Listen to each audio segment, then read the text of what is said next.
Sebelum menonton, jangan lupa like, subscribe, dan tekan tombol lonceng. Selamat menyaksikan. Halo sahabat Eljon, kembali lagi di Eljon Medical Forum, masih bersama saya Cynthia, dan kita masih akan membahas mengenai sinusitis. Dengan narasumber kita sudah hadir Dr. Belinda, dokter spesialis THT. Halo Dr. Belinda. Halo Cynthia, halo lagi Eljon TV. Dokter, banyak yang bilang nih katanya sinusitis ini sulit disembuhkan. Nah, bagaimana sebetulnya pengobatannya, dokter? Pengobatannya seperti yang tadi udah sempat kita bahas ya. Jadi pada awal gejala yang muncul, misalnya seperti pilek, hidung tersumbat, itu masih bisa diobati di rumah. Tapi ketika gejala itu memberat, atau misalnya setelah 7-10 hari tidak ada perbaikan, maka sebaiknya pasien itu datang ke rumah sakit ketemu dengan dokter THT. Nah, untuk pengobatan, nanti di dokter THT, teman-teman yang berobat akan dilakukan pemeriksaan lanjutan. Misalnya pemeriksaan endoskopi.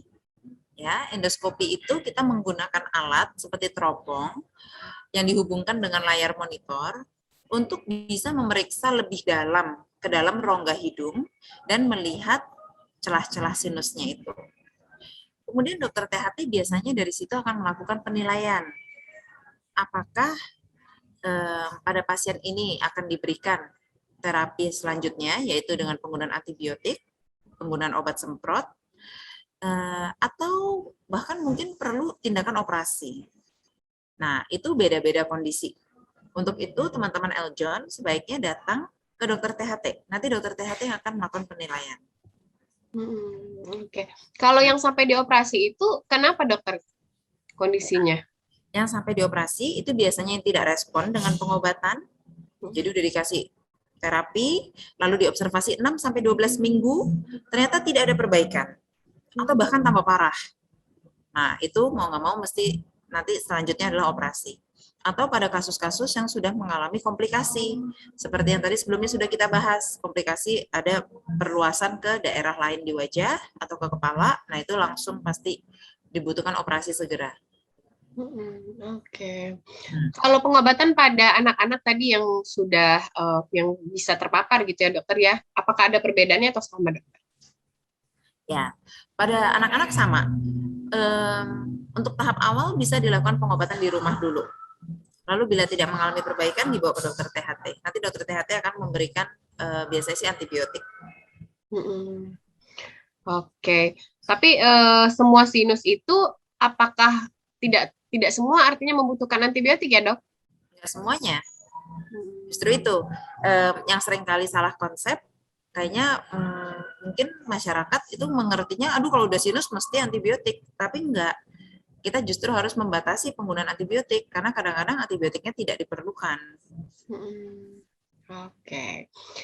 Nah, kemudian dokter sinusitis ini apakah bisa menular, dokter? Katanya, sinusitis dapat menular gitu, Dok. Gitu ya.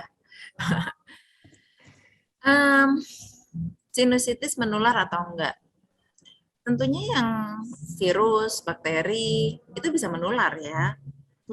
Dan teman-teman yang, tapi tergantung, ada juga sinusitis yang disebabkan karena alergi. Kalau karena alergi itu tidak bisa menular. Jadi harus dianalisa satu persatu penyebabnya apa. Oke. Kemudian dokter, nyeri sinus itu sebetulnya pasti disebabkan oleh sinusitis apa enggak, dokter? Oh, jadi kalau nyeri sinus itu kan biasanya nyeri wajah.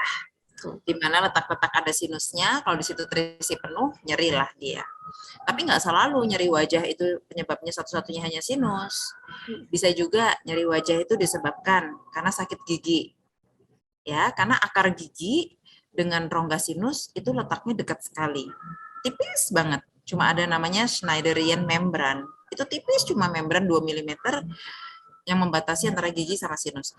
Sehingga kadang-kadang kalau giginya infeksi, rasanya seperti sakit di sinus, padahal bukan sinusnya. Lalu bisa juga nyeri pada temporomandibular joint. Temporomandibular joint itu adalah sendi di rahang sini, tempat engselnya rahang sini. Nah, kadang-kadang kalau nyeri di situ bisa juga ada yang namanya nyeri menjalar, rasanya seperti nyeri wajah juga, padahal bukan sinusitis. Ya. Oke. Terakhir, dokter Belinda, bagaimana mencegah sinusitis ini, Dok? mencegah sinusitis. Jadi pertama, kita perlu menerapkan pola hidup sehat. Dengan kita jaga stamina, nutrisi yang baik, sehingga kita tidak mudah kena virus, ya. Karena kan salah satu penyebabnya sinusitis itu paling sering virus. Lalu kedua, kita bisa lakukan pencegahan dengan cuci hidung. Nah, ini dia cuci hidung. Cuci hidung ini bisa kita lakukan setiap hari ya, apalagi teman-teman yang hidupnya di kota besar, di mana kita di banyak polusi, cuci hidung ini sangat baik untuk dilakukan. Jadi caranya gimana? Ini cara yang paling sederhana. Teman-teman bisa beli di apotek cairan NaCl 0,9%. Lalu beli suntikan, bisa ukuran 20 cc, bisa ukuran 50 cc. Kemudian ini di wastafel atau di baskom atau di kamar mandi gitu ya, teman-teman wajahnya maju, lalu miring 45 derajat, lalu disemprotkan pada lubang hidung yang satu, nanti dia akan mengalir, berputar, lalu dia akan keluar lewat lubang hidung sebelahnya, membawa semua kotoran-kotoran polusi kita itu keluar. Kemudian nanti sebelahnya lagi, ini suntikannya dipindah ke lubang hidung sebelahnya, terus disemprotkan lagi. Nah, kalau teman-teman lihat dari gambar yang kartun ini ya, pada waktu ini bisa juga pakai alat yang kayak gini nih teman-teman. Ini bisa beli online gitu juga banyak nih. Teman-teman masuk ini, kayak berputar di dalam hidung, peradangan atau infeksi di hidung dan di sinus kita. Gitu ya. Nanti ini pada waktu disemprot jangan tarik napas ya teman-teman, jangan disedot airnya, diem aja, tahan napas. Tahan napas lalu semprot cuci. Oke. Jadi salah satu cara pencegahannya seperti itu. Dan tentunya kalau teman-teman udah mulai ada tanda dan gejala rhinosinusitis, harus observasi. Begitu dia mulai memberat, segera berobat ke dokter THT agar bisa secepatnya ditangani dan tidak timbul komplikasi. Oke deh, baiklah. Terima kasih Dokter Belinda atas penjelasannya tadi ya mengenai sinusitis. Jadi kita sudah tahu seperti apa itu sinusitis, kemudian juga pencegahannya dan lain-lain. Terima kasih banyak Dokter Belinda.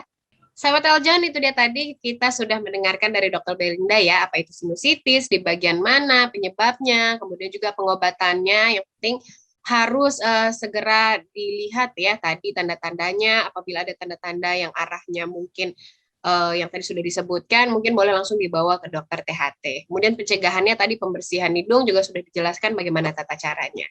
Baiklah, terima kasih untuk semua sahabat Eljon di rumah. Saya Cynthia Karini dan juga Dokter Belinda pamit undur diri. Sampai jumpa.